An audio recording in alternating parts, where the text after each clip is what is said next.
Welcome to Global's News Wars. Subscribe, like, and share with your family and friends.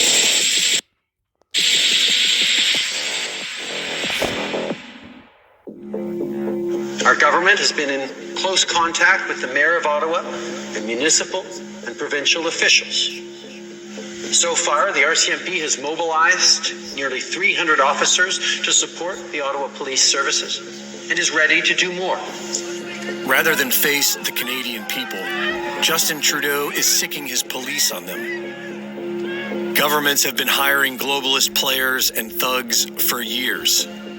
Meet Peter Slowly, known for being woke. 7 years ago, as deputy police chief, Peter Slowly said that being black made him a suitable candidate for Toronto's next police chief, and claimed a more important factor was his experience as a United Nations peacekeeper, an international police force known for raping and pillaging communities under the flag of peace. It was reported that there was much animosity when Slowly was not chosen to be Toronto's first black police chief, and a year later, he resigned. During his resignation speech, he bragged about tempting offers coming from the international private sector, and went on immediately to join the company Deloitte, whose CEO sits on the board of directors at Pfizer, and who was awarded over $40 million by the CDC to build a vaccine management system. A couple months before the COVID-19 scamdemic, Peter Slowly was made chief of the Ottawa Police. While the world celebrates the inspiring human spirit coming from the people of Canada, their own police steal their gasoline to freeze them out. Families and children.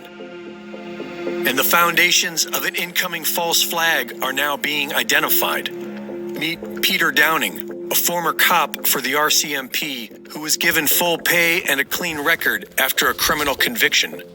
Downing is the head of Wexit, an Alberta separatist movement seeking to overrule Canadian law with decrees set by the United Nations, and funded by a woman who sits on the board of the Atlantic Council.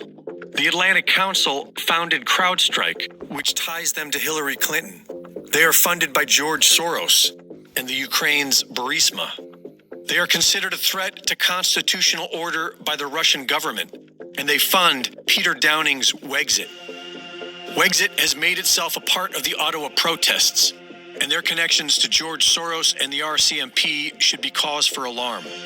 People need to be on the lookout for state-sponsored shenanigans. We've been told that one of the triggers or indicators where we know that they're going to physically move against us and start arresting us is when our media goes down. When all of our telecommunications devices do go down, when we go fully black, the next phase of this will be the public order units will move in on us and start kettling. This is it. If there's a media blackout of everybody that you're connected to with this freedom convoy, that's your trigger that you know something is up, and I would encourage you to make arrangements and immediately start heading to Ottawa. Trudeau's Liberals are now scurrying to pass their new anti-hate laws, straight out of communist China, where a Canadian can be fined $70,000 and thrown in jail for up to 4 years for the crime of posting anything on the internet that the government deems inappropriate. Reporting for InfoWars, this is Greg Reese.